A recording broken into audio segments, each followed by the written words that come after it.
All right, welcome, Nigel. Hi, We Rob. are How are you? good, very good. So, Good. let me give a little preamble for people. So, hmm Nigel, it's Nigel Richards, is a guy that I met in a YouTube class. Actually, we both took the same class, and his channel caught my attention. Seeing some of his videos, and but more so, his story caught my attention. So we stayed in touch after the class, and I I was so intrigued with this story that I asked him to come and talk to me because I think it's quite interesting. And we're going to get into a number of aspects of that today. So welcome, Nigel, and thanks for joining me. Pleasure, Rob. So to put it simply, and I'm gonna keep a little bit secret for later, but to put it simply, Nigel is a business person, and you have one child, right? Yeah, um, I do. Yeah. and and so he's living his life. I'm oversimplifying, and then he ran into I believe, a seminar in a book that he read Mm. that really had an impact in his life and really helped him make some quite significant changes. And that caught my attention since I work in coaching, and my background, as most Mhm. people know, is in NLP. But I think some of the methodology that he used in this book is, I would say, a cousin. They're not so different from some of what we Yeah. do in NLP. So that's quite intriguing. So, um, Nigel, why don't we start with your business? Can you tell us a little bit about what you were doing, and then you started doing this work, and then your business expanded? Yeah, certainly, Rob. I'm a driving instructor. I've always loved driving since I was a child. So I started my driving school off back in 1994. And I started it off as a part-time business. And about 96, it went full-time. And then I just stumbled along there as a one-car driving school over here in North Wales, Hmm. near in the town of Wrexham, which has got quite famous over in America at the moment due to our football team and Rob McElderry and Ryan Reynolds and that have taken over our football team. So that's got quite famous. And that's why I just started the driving school off. I've taught two generations of people to drive. Now I'm on a second generation of Wrexham residents. And then I've always hankered over the idea of expanding it, Rob. It was always there. It was nagging me. I wanted more than just myself doing it. But there's one part of my mind or my psyche or whatever it was just holding me back. Every time I made a step towards expanding it, it would just um I don't know how you put it in NLP terms, Rob, but I know how it is in the Chimp Paradox terms now, but I didn't then. But it just kept pushing me back into my safety zone, all the while thinking I wouldn't look good if it failed, if I tried to expand it and I got another instructor and I couldn't fill the diary. How would it feel? And how would I look to the rest of the instructors in town? And sure enough, it just went back in its box and I just ambled along. And then I went to this self-development seminar. Some friends of mine encouraged me to go. They said, "Oh, come along, you'll really like this. It's right up your street." Hmm. But I didn't really think it would be. But when I went there, I just immersed myself in it for 3 days, and it made a bit of sense. It was very um, happy, clappy, and all high fives and everything like Motivational. that. Okay. Yeah, it was an American speaker actually, Rob. It was a man called Oh. T. Harv Eker. T. Harv Eker, his name was. He's Ah, a okay. from I know him. mm, He's yeah. the Millionaire Mind or something. Is that the That's guy? it, Millionaire Yeah, Mindset. Yeah, yeah, yeah, yeah. yeah. And you have to do all things like break an arrow on your throat and everything like that, you know. So I really had some fun there for 3 days. But one thing that really ingrained on my mind while I was there, Rob, he wrote it on the board in the first 30 minutes of the 3 day session, and it said, "Thoughts lead to feelings, lead to actions, lead to results." Hmm. And that really resonated with me then. And all through the 3 days, I carried that with me. And I even carried it back from London back up to North Wales. And I went to the local bookstore and I asked for what they would consider the best book on thinking at the time. Hmm. This was in 2000 and about 2012, Okay. uh, around that sort of time. Yeah, it was 2012. It was definitely.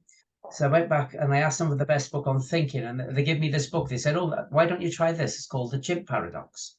Hmm. And so they give it to me, and I opened it immediately. It just resonated. And I haven't got a front cover on this one. This is my fourth copy, by the way. You can see I wear them out pretty quick because it's a bit Wow. like a Bible, you see, yeah? So that's what they give me. And unfortunately, I don't know where they're I'll from. put a link in the notes also, Yeah, so yeah, people can have a look yeah. at it. Please do. And I resonated with me straight away. So I read it from cover to cover. It only took me about a week, and I read it again. And then I prefer to take a bit of action. So I contacted the Chimp Paradox team to see if there was any way I could do anything with them, and they replied back eventually by email and said there was a seminar coming up, one of the first seminars that they'd done to the public, and it was December the 13th, 2012 in Wortley Hall in Yorkshire. So I attended. There was 18 people there. Most of them were psychologists and doctors, and I was definitely the only driving instructor there, I can tell you. So, but nevertheless, I'd really embraced the subject, and I enjoyed it. And they explained to me more about what the actual blood, how the way the blood flows in the brain, and how you can control it, and why it does it. And the real beauty of the model, Rob, is that Steve has simplified it down. He's a very skilled neuroscientist, shall we call it, or neuropsychologist. And as we know, the brain's a very complicated thing, but when you can break it down into a very, very simple model that somebody like myself, who's got no neurological science background, can understand, then I think it can have a powerful effect, which it did, definitely. I then learned there was a certain part of my brain, if I just slip into chimp paradox terms, it was the chimp that was holding me back. It was creating so much excuses, but it's the chimp part, without going into the model too soon. It's there to try to protect you. So every time it sees any danger, it'll start throwing thoughts and feelings in particular to stop you taking action towards that, because it perceives it as danger. And it's a defense mechanism that's installed within us all. That's why the human race has got to where it is. It's got two purposes. It's to protect us and to perpetuate the next generation. That's all the damn thing cares about. And thousands, millions of people go through life without even knowing this.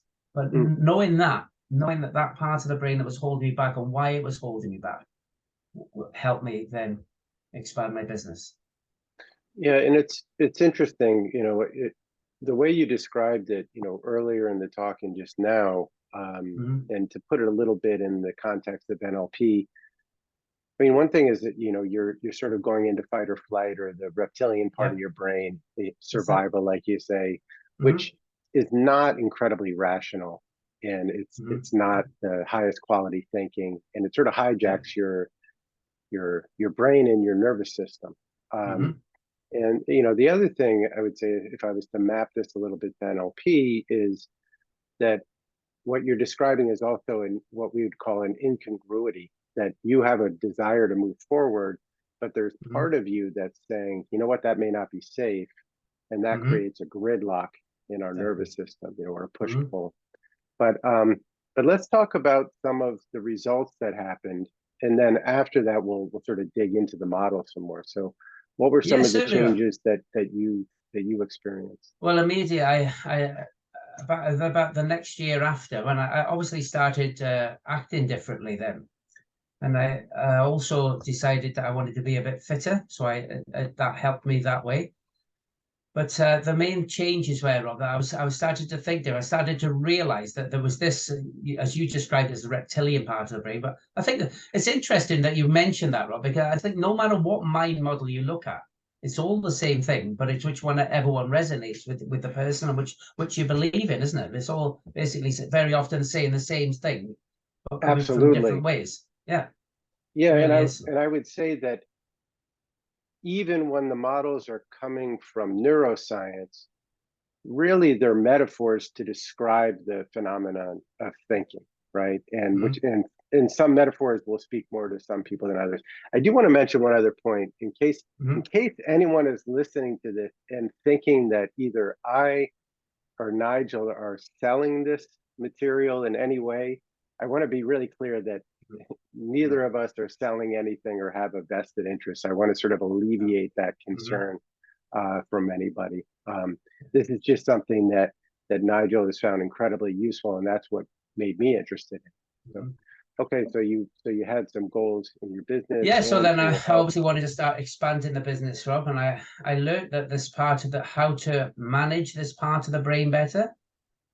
Obviously, we might go into that in a bit more detail in a bit. But once I got it managed, and then I got my first instructor and I filled their diary quite easily because it was going on the back of 20 years of reputation. And then the second instructor come, that was even easier. And then I would say after the third one come on board, then the chimp come on my side. Then the chimp was seeing success, so then and I think that's a good thing for anybody if once they take the steps, Rob, and they start. I think you start to see success. Then the chimp come on my side. This chimp will start to beat its chest, saying, "Yeah, you're doing this. You're great. Go on, get some more. Get some more." You know, it's funny. That's very interesting. It's like you were getting acclimated to that type of change. Yeah. Wow. Amazing. But the thing that was holding me back was now boosting me on. Right. Wow. Fantastic. And what happened in the health department? In the health department, Rob, well, I started. I wanted to lose some weight because when you're sat in a car for 12 hours a day for 20 years, even if you eat moderately and eat well, you're still going to put some. So I wasn't eating that well really because I was just stopping in service stations between driving lessons and consuming a lot of coffee and things to keep me going. But I was snacking quite hard, so I don't know what this is in. I have the calculation ready. So go for it, kid. 19 stone. So 19. A stone is 14 pounds. Yeah. So 19 times 14. So you were about 266 pounds. In our system. Okay, to give people perspective. Great. Yeah, that's what I was, and I decided to start running. I've never run in my life. I text a friend of mine who's done a bit of running, and he said, "Oh, start by running from one lamppost to the next, and then the week after, run 30 seconds, walk a minute, run 30 seconds, walk." And we just started going like that. And then after about a month of that, I rocked up in a running class. A runner. He was a personal trainer, but he wasn't getting much satisfaction from his personal training, so he started his own running group, and he's got incredibly successful now. He's on Instagram and he's coaching people all over the world. But I was one of the first people to rock up on his doorstep and not so very fit state, and he taught me to run properly. And then it took me about a month to run my first non-stop mile, or 2 months I think it was actually, to run my first non-stop mile. And then again the chimp come on side again then, and then I started doing 2 mile, and then that was in the September of 2013. And then Gary said, March you'll do your first 10k, April you will do a thing called the Helena Tipping 10k, and then in May you will do the Chester, which is a Roman town near us, do the Chester half marathon. And I said, "Hey, whatever, pal, we'll see." But sure enough, I done it, and then I kept going. Then I've done some off-road half marathons and a full marathon, and then a metric marathon by that autumn. And then I entered the Lakeland.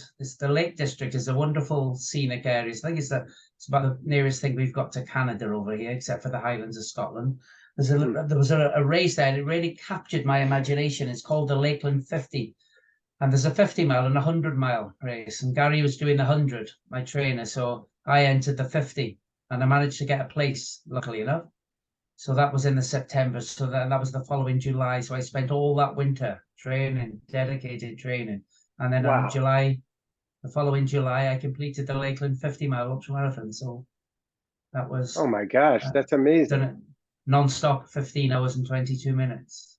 Wow. And you said 15 hours? 15 hours. Oh my gosh, that is remarkable. 10,850 feet of ascent as well. So it was very mountainous.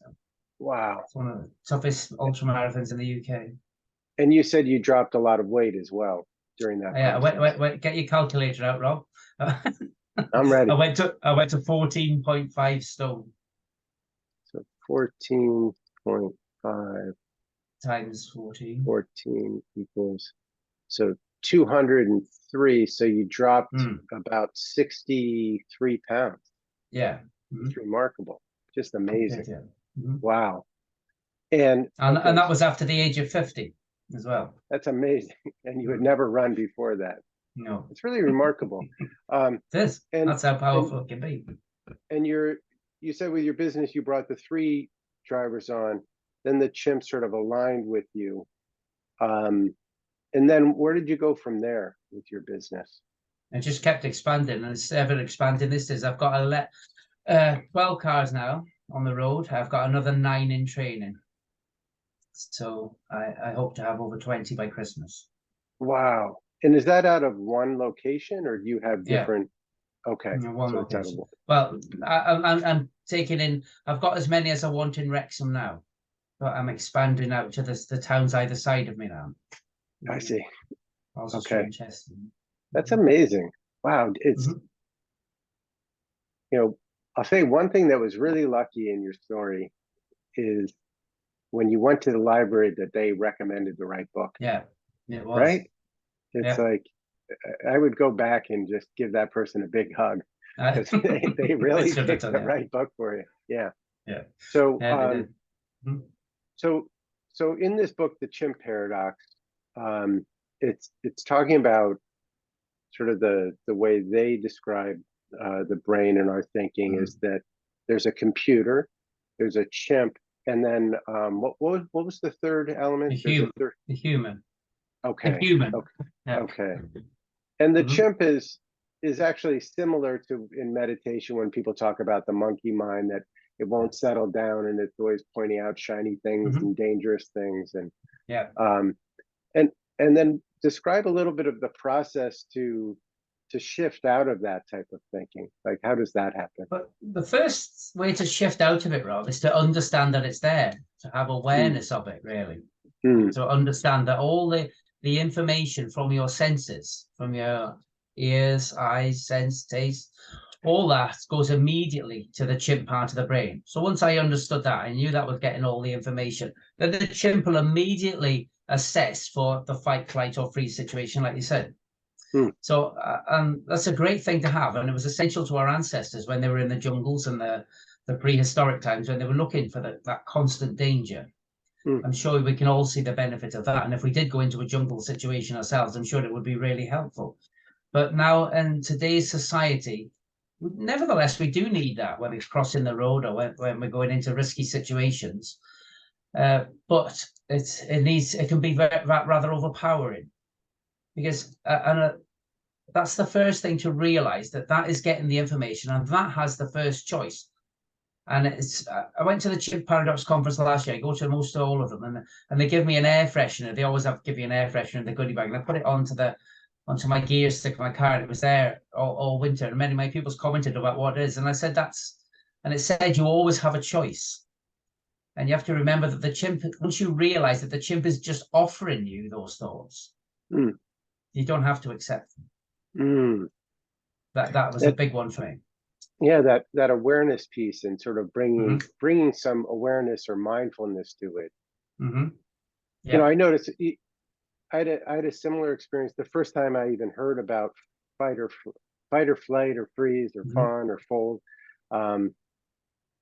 Just noticing, like, oh, that's what my body's doing right now, or that's what my thinking is doing. Yeah. And I think, you know, in my coaching work, one thing that I realize, a place that people really get into difficulty is when they can't easily assess the level of danger in a particular activity. Yeah. So, you know, if you have a bad experience in public speaking once, our brain from that point on may classify that as a dangerous activity. And it's actually, you're not making finer distinctions to realize, like, okay, sometimes you're going to have good days, some days you're going to have bad days. So that's very interesting. So in Chimp Paradox terms, Rob, once that information comes in and the chimp assesses whether it's fight, flight, or fright, and if it isn't, then it will then look into the computer part of the brain for reference before it then gives you the information. So if you didn't like speaking and then you're asked to speak, and that information comes in immediately, the chimp looks into the computer and said, last time you spoke, you didn't do a very good job, and everything was fun and people didn't like you. So then immediately the chimp will start firing negative emotions into you to stop you getting up. So with that example, how do you shift that interpretation, or how do you shift? That's interesting, Robert. I want the good. For that, Yeah. yeah. For that, you see, Rob, the next step you have to realize. So you understand that the information's coming in. The chimp assesses for the danger. If it isn't danger, in a split second. I just like to know how this come about, because what Steve was in a high security prison for many years as a psychologist, and he was doing brain scans on various people, you know, who had severe neurological problems. And he noticed that when they got angry, or when information come in, there were part of the brain was on the brain scan, it was flashing across like that. And he thought, and then Steve would give you the most wonderful neuroscience terms of what's happening, like the amygdala was looking at the hippocampus, and there'd be all sorts of things like that, he would say. But really, he understood then when it was looking for its references all the way. And that's how he noticed it. And then when he went to teaching students in Hallam University in Sheffield, when he became a lecturer, he joined in with the class and said, how can we simplify this? How can I simplify this? And we'll call that part the chimp. And that looks into the computer for reference. And then if it's okay, it releases the blood flow to the human and we carry on with life. So that's how it came about, you see. So when you say that, how could we change that, Rob? Well, the chimp looks into the computer. So we know that's the reference center of the brain. And the chimp won't act. It will act if it's a danger, but it won't act unless it sees a reference in there saying that it can act.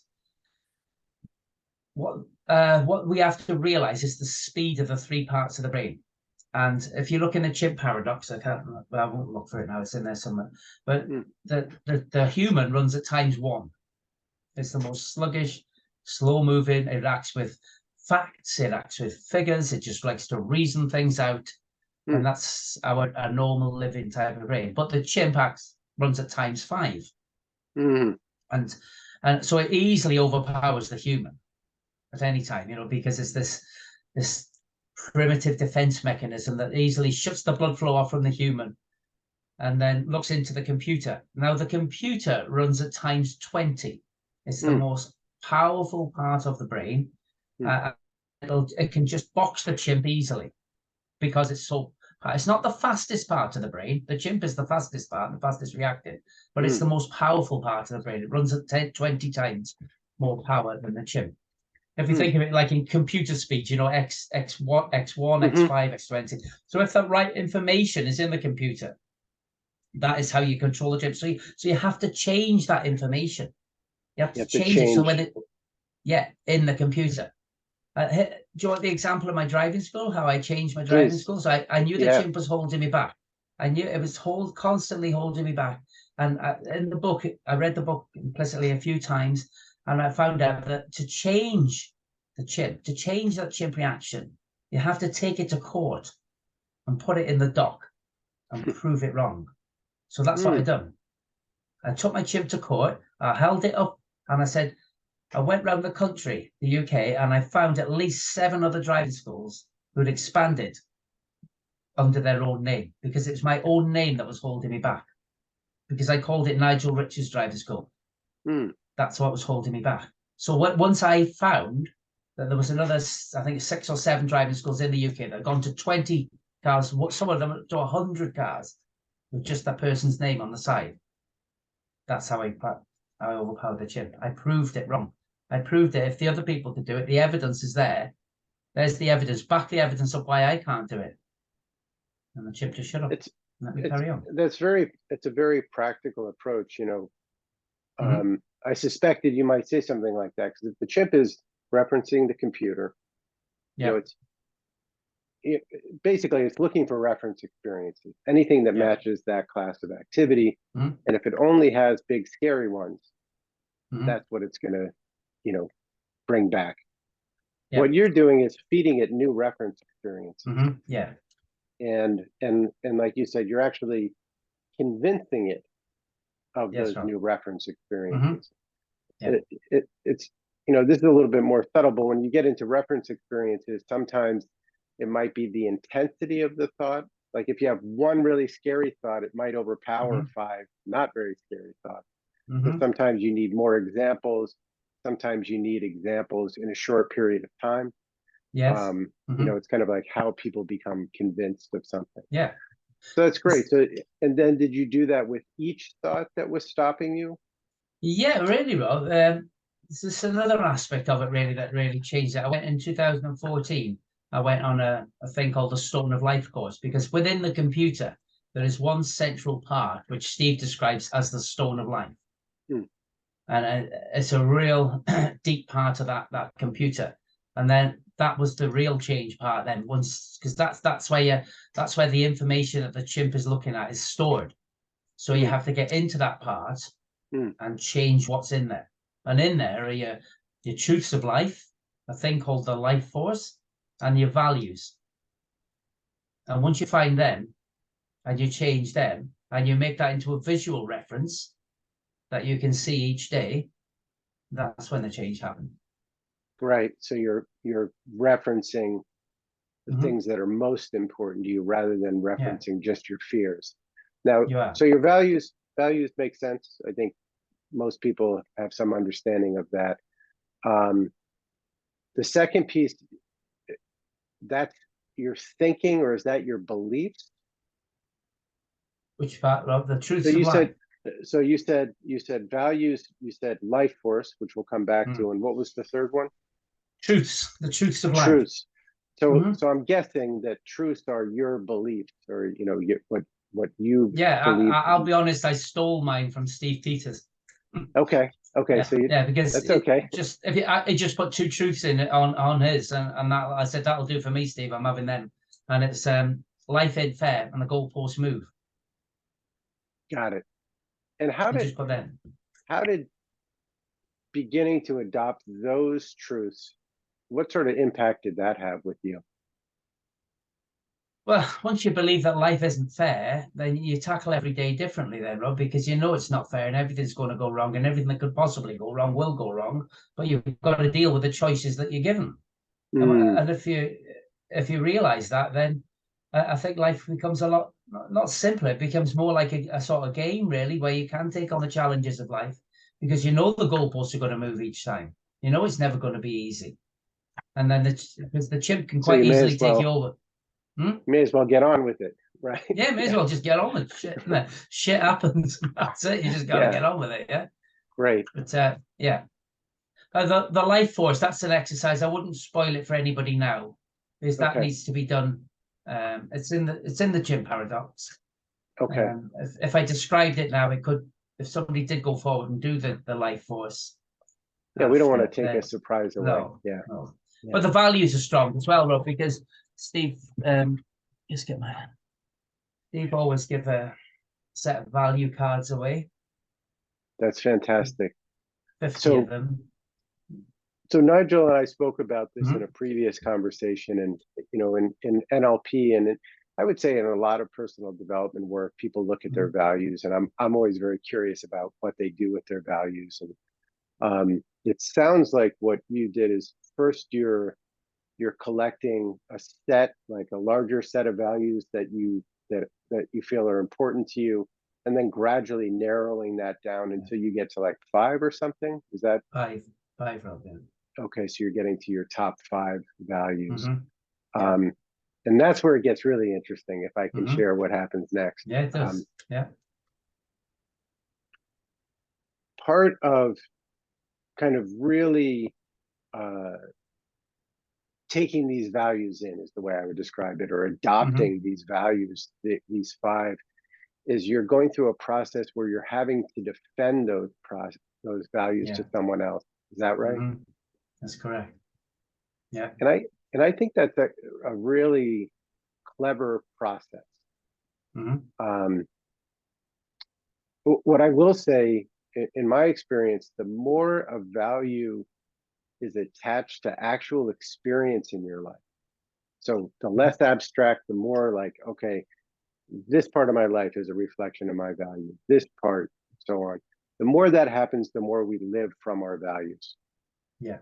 And when you're asked to defend, what you're actually doing is creating connections to your experience. And to defend something, you have to say, well, this is important, and it's important because of that. So I think that's a brilliant process. And it is right. Yeah. And you said for you and for a couple other people, it's a very emotional process. very, right? very much so, Rob. Yeah. Okay. Yeah, it's a very emotional experience for myself, and I found my values. It took a few hours to narrow them down on that stone of life day. Then I was asked to make a visual representation of them just by drawing on a piece of card. Hmm. I made that visual representation, and then I had to go into a room with one of Steve's coaches and justify. I didn't know what was going to happen. I was quite proud of my invention to start with. You know, I said, "Oh, these are my values. This is what I want. There's my truths, and I've stolen them off Steve. Hope you don't mind, but that's my values." Why is that? Why? Why? Hmm. We went down about 7 layers of why, really, Rob. You know, why did I want to explore? Why have you drawn? You want more cars there? Because I need more cars. Why do you need more cars? Well, I want some more. I want more money. Why do I want more money? Why? And we went down and down and down, and I got more and more emotional. And in the end, we found out the value, and it was just to spend more time with my daughter. That's what it was. So that's, yeah. Mm-hmm. If you start with a value and you ask, why is that important? You know, Yeah. You're actually going to go to deeper and deeper values, or higher Yeah. and higher values, whichever way you stack your ladder. Yes. Yeah. And in your case, most of your values led to or a reflection of your connection to your daughter. Yeah. Right. Mm-hmm. That's, yeah. So I can understand why that would be quite emotional for you. Mm-hmm. I'm curious, can you say a little bit about the narrowing process? Like if somebody put, 30 wonderful values in front of me, I'm sure I would say, yes, I love all of them. Yeah, you do, Rob. You know, when you sort through these cards, you lay them all out in front of you, and then you're encouraged to put them into different stacks. 3 stacks. 1 stack, yes, I do want that, maybe, and a no stack. And then you get rid of the no's, then you mix the maybes and the wants together, and you have to go down to keep going till you can get it down to 5. But in recent years, like during COVID, I was pretty bored and stuck in the house, and a person approached me. The Gary, actually, the one who taught me to run. One of his clients who he was teaching to run wanted to get to the World Ironman finals, and he asked me if I'd help him. So because he'd heard I'd done a Chimp Paradox, and the lad was doing the man was doing a podcast at the time, and he asked me to go in there and do the podcast with him. And then we narrowed his values down live on the podcast, and we've got him through to the World Ironman finals next year. But I've tried it with other people. A great friend of mine, he can't get them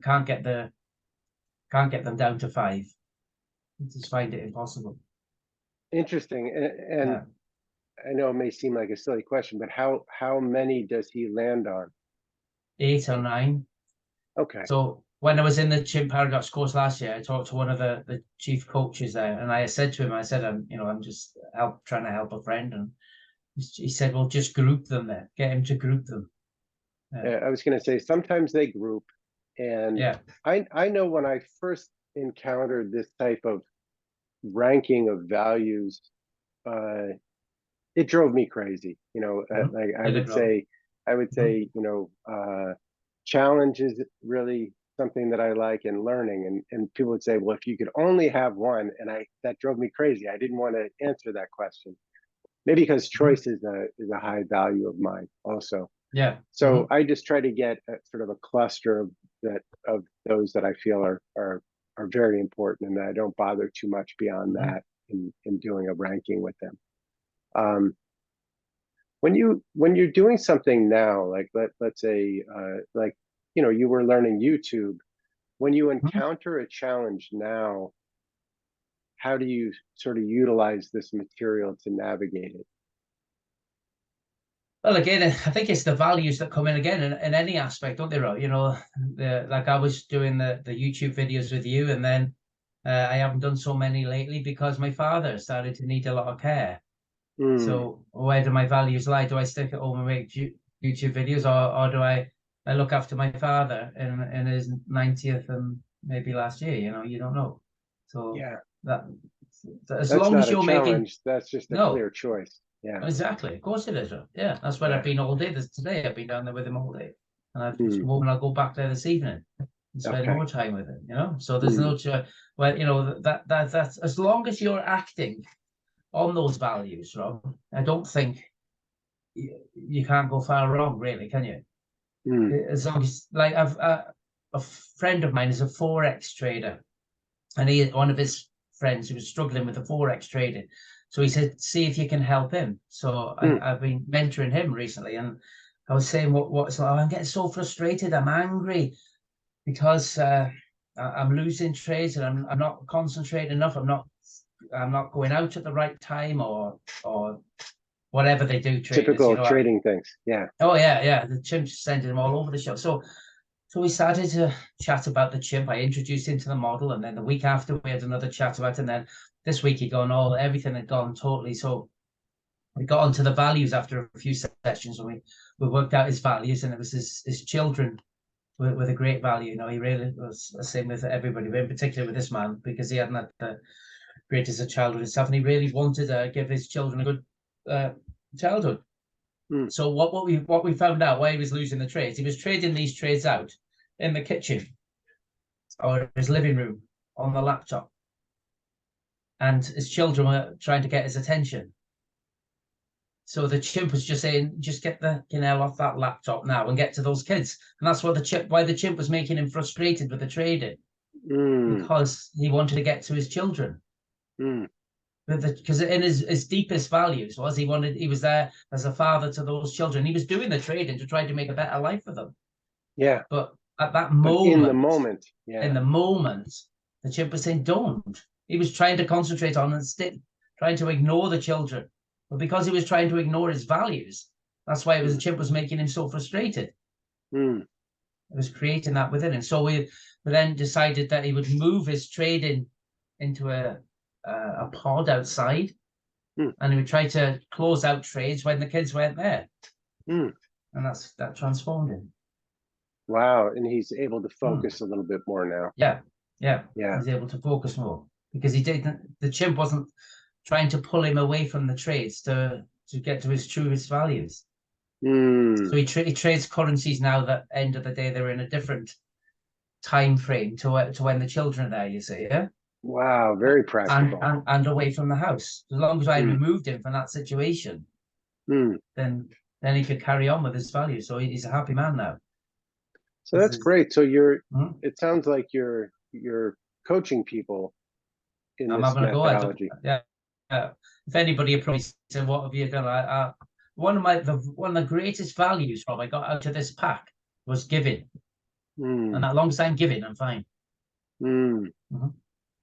That's fantastic. Now, so you may have another career, you know. Yeah, as long as I give, and as long as I help, I'm acting on a value. That's one of my values in life. Maybe that's why I'm a driving instructor, because I'm constantly helping people all day long. And maybe that's why I've stuck with a career for so long, and I could have gone for something else. But I enjoy driving, and I enjoy helping people. So that's why it's most probably the ideal career for me. But similarly with this Chimp Paradox, that's helping me. As long as I help people, I'm happy. I can't get a better feeling than helping. And with that individual, how did the person know to connect them with you? Because through I've been making some the YouTube videos. He's seen the YouTube videos, and he's a great friend of mine. Richard is a friend of mine. He's a successful forex trader, and he actually seen my videos on my Instagram post, and he said, would you come and talk on our? It's just like a what should we call it? It's just a bit like we're doing now, a Zoom meeting with his mentees. So he said, I just think the chimp is so much involved in trading. Would you have a chat with him? So I did. I had a chat on one of the mentees approached me and he said, could you help me? And that was him. And that's how it came. Wow. That's just fantastic. Chat, just like we're doing now, yeah. And actually, he contacted me yesterday. He said, "Would you do another one for us?" So I most probably will be doing another one for him this week. Yeah, I mean I think this really fits with traders, but I think it's really universally applicable, which is wonderful. I mean, and your story is just a great role model of that, right? So, anything else that's sort of top of mind when you think about that material and you're sharing it with people, what's most meaningful for you? The difficult thing is, Rob, that when we're born, the computer is blank. And the only things that program the computer are the chimp and the human. And that's the difficult part, that it's what goes in those early years as can have a greater effect on a person's life throughout. I think that's what you have to understand, that the chimp installs with emotion and the human installs with logic. And some of those things, there's also things that Steve classes. He says they got your human, your chimp, your computer, you've got your values, your truths of life, and your life force. But there's also little programs in there called gremlins and goblins.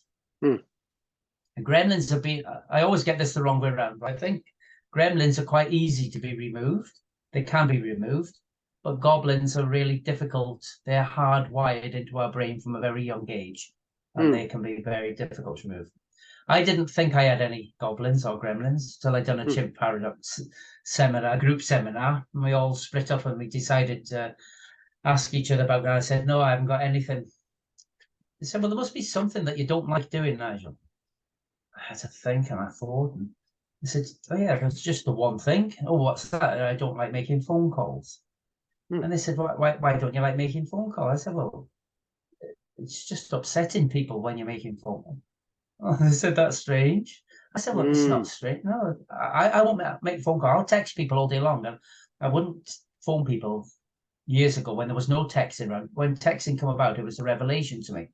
So then they dug deeper. Why didn't you like making phone calls? Well, as I say, it upsets people. So we'll justify how it upsets people. And then we looked at it.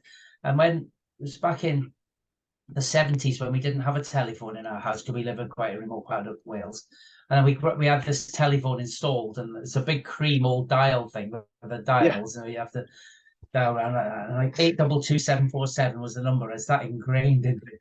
And every time that telephone rung, my mother would screech around the house, screaming and bawling and saying, why are people disturbing me? Why? This is the worst thing we've ever had in the house. I wish it had never come through the door. What do you want? Yes, bye. And she would just slam it down. So, and I was witnessing this as a child. So that's where it really takes difficulty now for me to make a phone call run. That's, you know, it's very interesting. It's, you know, I think at times people think of beliefs as these sort of abstract things, but they're experiential. Yeah. And every time you thought about making a phone call, you're referencing that old experience, not in a conscious way, but very unconsciously. It's just, you know, a feeling or something like that. So you're right, Rob. It's very powerful. Steve's written another book called Silent Guides, and it's really for teachers to understand why kids, and it's not very well publicized, that, but it's a great book called Silent Guides, and it's those little guides that have been installed within our brains that silently guiding us through life, Rob. Yeah, one of my mentors, he says that, I mean, he'll say sort of with a bit of humor, but he'll say that we're possessed by alien presences, you know, and it's limiting beliefs or messages that we may have internalized from teachers or people that didn't know they were giving us the wrong messaging. So and sometimes you have to just say no, you know, like, and that goes on the outside now. So well, this is fantastic. I really appreciate you taking the time to speak with me. It's an amazing story. So thank you. All right. Thanks, and hopefully we'll do this again at some point. Anytime, Rob. Thank you. All right. Cheers.